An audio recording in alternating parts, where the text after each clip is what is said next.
തങ്ങളെ ജാറത്തുങ്ങ ഇപ്പൊ വെടിമരുന്ന് തീ കൊളുത്തിയിട്ട് ആളുകൾക്ക് പരിക്ക് പറ്റി. പല ജാറങ്ങളിലും ഇപ്പൊ ഇവര് പറഞ്ഞിട്ട് ഇത് കേൾക്കണില്ല. അവര് പറഞ്ഞു ഞങ്ങൾ അതിന് താല്പര്യമൊന്നുമില്ല. ഈ സമൂഹത്തിന്റെ നേതൃത്വം വഹിക്കുന്ന ആളുകൾ പറഞ്ഞാൽ കേൾക്കൂലേ? എന്താ ഇപ്പൊ കേൾക്കാത്തത്? മുമ്പ് ഇതാവല്ല പഠിപ്പിച്ചു കൊടുത്തത്. മുമ്പ് മുട്ടിയടാന്നാ പറഞ്ഞത്. അത് സുന്നത്തമായത്തിന്റെ ഒരു ഇസ്സത്താണ്. ബൂം ബൂം വലിയ ആലിമീങ്ങള് തോക്കെട്ടിക്കരയിൽ വരിക. അത് പഠിപ്പിച്ചു കൊടുത്ത് ഇപ്പൊ കൗമ അത് പറയാൻ തയ്യാറായി. ഒരു കാരന്മാർ പറയുന്നത് പോലെ ഒരുത്തൻ ഒരാളിന്ന് കാശ് കട മേടിച്ചിട്ട് കൊടുത്തില്ല. അവസാനം കേസായപ്പോ അവൻ ഒരു വക്കീലിനെ പിടിച്ചിട്ട് പറഞ്ഞു, ഞാൻ കാശ് മേടിച്ചിട്ട് കൊടുക്കൂല എന്തായാലും, പക്ഷെ എനിക്ക് കേസ് വിജയിക്കണം, എന്താ വേണ്ടത്? വക്കീൽ പറഞ്ഞു, ഞാൻ പറയുന്നത് കേട്ടാ മതിയത്. അവിടെ നിന്ന് കോടതിയിൽ നിന്ന് നിർത്തി ചോദിച്ചാലും ഇരുത്തി ചോദിച്ചാലും കടത്തി ചോദിച്ചാലും എന്ത് ചോദിച്ചാലും എന്ന് പറഞ്ഞാൽ മതിയാണ്. വേറെ ഒന്നും മിണ്ടണ്ട. ഇവനോട് എന്ത് ചോദിച്ചാലും അവസാനം കോടതി പറഞ്ഞാ മനസ്സിലാവാത്തവരോട് കാശ് കൊടുക്കുന്നവന്റെ പേരിൽ ആ നടപടി സ്വീകരിക്കേണ്ട. ഈ കേസ് വെറുതെ പിടിക്കണേ നമ്മളാറ്. അവൻ സുഖമായിട്ട് ഇറങ്ങിപ്പോന്നു. ഭീമമായ തുക ഫീസ് പറഞ്ഞ് വക്കീല് റോട്ടിൽ കയറി നിൽക്കുക. മൂപ്പര് വെച്ച് നമ്മളെ ഫീസ് അല്ലടാ ഇതല്ലേ. അപ്പൊ നേരത്തെ അവൻ പഠിപ്പിച്ചു കൊടുത്ത ഇപ്പൊ ഇവരോടും അന്ന് നേരത്തെ തന്നെ സൗഹൃദത്തോടു കൂടെ അള്ളാന്റെ ഹബീബായ പ്രവാചകൻ പഠിപ്പിച്ച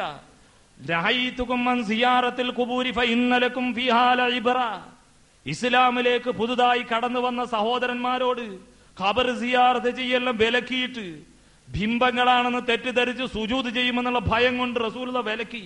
എന്നിട്ട് പറഞ്ഞു, നിങ്ങൾ ഇനി സിയാറത്ത് ചെയ്യുക, ഫഇന്നലക്കും ഫിഹാ ഇബ്റ.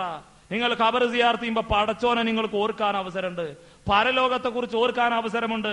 ഈ അവസരം ഉണ്ടായി കൊടുക്കണമെന്ന് മുജാഹിദ് മൗലവിമാർ പറഞ്ഞപ്പോ കൊട്ടും ഞങ്ങൾ ഇതാ പറഞ്ഞു. ഇപ്പൊ ആ കൊട്ട് കിട്ടിക്കൊണ്ടിരിക്കുക. നിങ്ങൾ ആലോചിച്ച് നോക്കൂ, ഇവിടെ ആരാണ് ഷാഫി ഇമാമിനെ അനുകരിക്കുന്നവർ?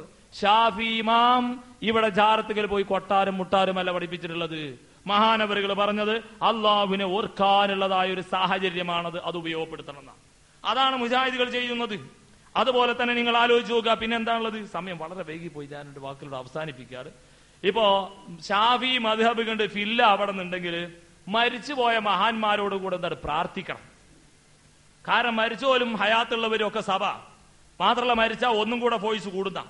അപ്പോ ഷാഫി ഇമാമിനെ അന്ധമായി അനുകരിക്കുന്ന ആളുകളാണ് ഞങ്ങളിപ്പോ എന്തെങ്കിലും പ്രയാസമൊക്കെ ഉണ്ടെങ്കിൽ കുത്തുബിയത്തൊക്കെ നടക്കും.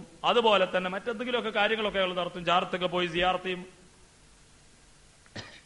അതിനൊക്കെ തെളിവുണ്ട്. ഗൾഫിക്കൊക്കെ പോകുമ്പോ സിയാറത്തിന് പോകണം. ഖബറിന് എന്ത് തോന്നിയാസം ഉണ്ടായാലും അതിനൊക്കെ തെളിവ് ഹദീസിലുണ്ട്. ഓ വഹാബിയെ, അള്ളാന്റെ റസൂല് ഇസ്രായിൽ മിഅ്റാജും ഇസ്രാവും നടന്നപ്പോ മക്കത്തുനിന്ന് ഫലസ്തീനിൽ പോയില്ലേ? എന്താ അവിടെ പോവാൻ കാരണം? അവിടെ അമ്പിയാക്കന്മാരുടെ ജാറുണ്ട്.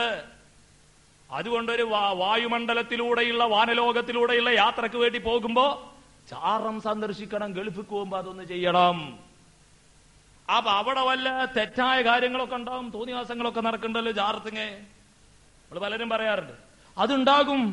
അള്ളാന്റെ റസൂല് ബൈത്തുൽ മുഖദ്ദസിൽ ചെന്നപ്പോ മഹാനവറുകൾ പറയുന്നുണ്ട്, ഫാതാനി ജിബ്രീലു ബിഇനാഇൻ മിൻ ഖംറിൻ വഇനാഇൻ മിൻ ലബൻ. ജിബ്രീൽ അലൈഹിസ്സലാം എന്നിലേക്ക് ഒരു പാത്രം പാലുമായി മറ്റൊരു പാത്രത്തിൽ മദ്യവുമായി വന്നു. ഫഖ്തർതുൽ ലബന, ഞാൻ പാല് തെരഞ്ഞെടുത്തു. ജിബ്രീൽ അലൈഹിസ്സലാം പറഞ്ഞു, ഇഖ്തർതൽ ഫിത്ര, നബിയെ തങ്ങൾ തെരഞ്ഞെടുത്തത് പ്രകൃതിക്ക് വിധേയമായ പാനീയമാണ്.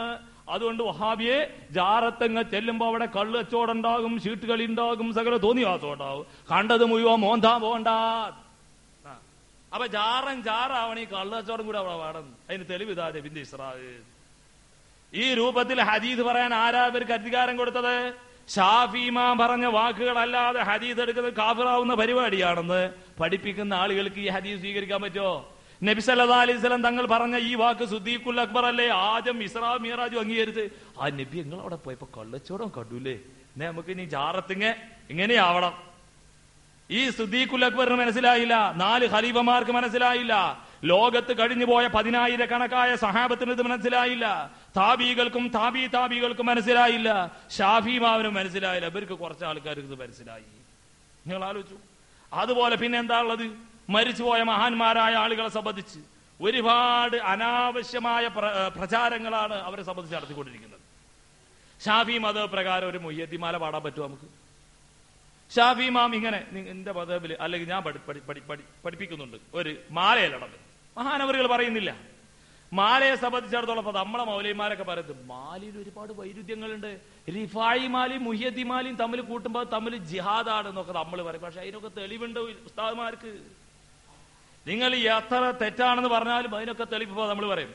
മുഹിയദ്ദീൻ ഷെയ്ഖ് റഹ്മത്തുള്ളാഹി അലൈഹി പറയുന്നുണ്ടല്ലോ മാലയില്, കുപ്പിയാകത്തുള്ള വസ്തുവിനെ പോലെ കാൺമാ ഞാൻ നിങ്ങളുടെ കൽഭാഗമെന്നോവർ എന്ന് പറയില്ലേ. എങ്കിൽ റിഫായി മാലിയിൽ എന്താ ഉള്ളത്? ഖാജാ മുഹിയദ്ദീനും താനും കളിക്കുമ്പോ കണ്ണിൻ ഭുരികത്തിന്മേലെ ഒളിച്ചോവർ.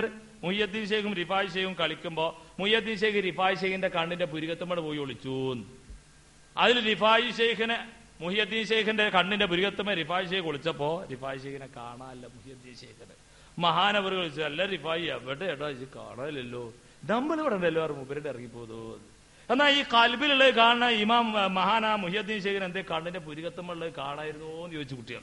മോങ്ങത്തുനിന്ന് ചോദിച്ചാ വലിയ വിലമാക്കളോട്. കൽബിലുള്ള കുപ്പിയിലുള്ളത് കാണും പോലെ കാണുമല്ലോ മഹാനായ മുഹിയദ്ദീൻ ഷെയ്ഖ്.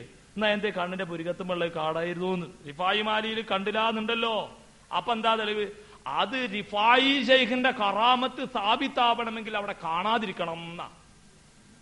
അപ്പൊ മുഹിയദ്ദീൻ ഷെയ്ഖിന്റെ കറാമത്തോ എനിക്കെന്താടാ വഹാബിന്റെ വല്ല അസുഖമുണ്ടോ? അത്രയേ ഉള്ളൂ. അപ്പൊ അവർക്ക് രണ്ട് മാലിം എന്ത് ചെയ്യണം? ഹലാലാക്കി കിട്ടണം. അത് രണ്ടും കച്ചവടത്തിൽ. ഇങ്ങനെ ഒരുപാട് ദുർവ്യാഖ്യാനങ്ങൾ. പിന്നെ റിഫായി മാലിയിൽ എന്താ പറഞ്ഞത്? മുഹിയദ്ദീൻ ഷെയ്ഖ് റിഫായി ഷെയ്ഖും കളിക്കുമ്പോ ഒരു രണ്ടാൾ സാറ്റ് കളിക്കരുത്. ഞങ്ങളാ കുട്ടികളായിരുന്ന കാലത്തിട്ട് ഒരാളൊരു 50 വരാണ്ട് എണ്ണും, ബാക്കിയുള്ളവരെല്ലാം കുത്തൂസും പണ്ടൂസും പോയിട്ട് പൊന്തക്കാട്ട് ഓടിക്കും. എന്നിട്ട് കഴിഞ്ഞ തെരഞ്ഞെടുക്കും. അപ്പൊ ബാക്കിയുള്ളവരൊക്കെ ഓടി വന്നിട്ട് സാറ്റും കുറ്റിമ തൊട്ടിട്ട് അവസാനം വീണ്ടും വരാൻ. ഇങ്ങനെയുള്ള കളി ഈ ഷെയ്ഖുമാരൊക്കെ കളിച്ചു എന്ന് മുജാഹിദുകളാണ് ഷെയ്ഖുമാരെ അപകീർത്തിപ്പെടുത്തുന്നത് എന്ന് പറയുകയും ചെയ്യാം. ഈ മുഹിയദ്ദീൻ ഷെയ്ഖും റിഫായി ഷെയ്ഖും കളിച്ച് ഇറക്കരുത്. അവര് മഹാന്മാരല്ലേ. ഇന്നലില്ലാഹി ഇബാദം ഫുതന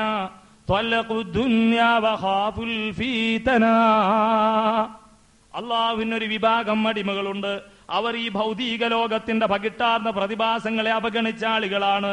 അവർ ചെയ്യുന്നത് എന്താണെന്നറിയോ?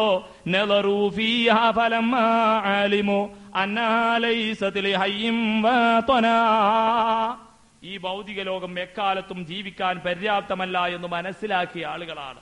അതുകൊണ്ട് അവരുടെ സൽക്കർമ്മങ്ങൾ കൊണ്ട് അവരുടെ കപ്പലുണ്ടാക്കി അതിലൂടെ സ്വർഗത്ത് പോകുന്ന ആളുകളാണ്. ആ മഹാന്മാർ ഇവിടെ കളിച്ച് നടക്കരുത്. ഈ രൂപത്തിലുള്ള പരാമർശങ്ങൾ. പിന്നെന്താ? മുഹിയദ്ദീൻ ഷെയ്ഖ് റഹ്മത്തുള്ളാഹി അലൈഹി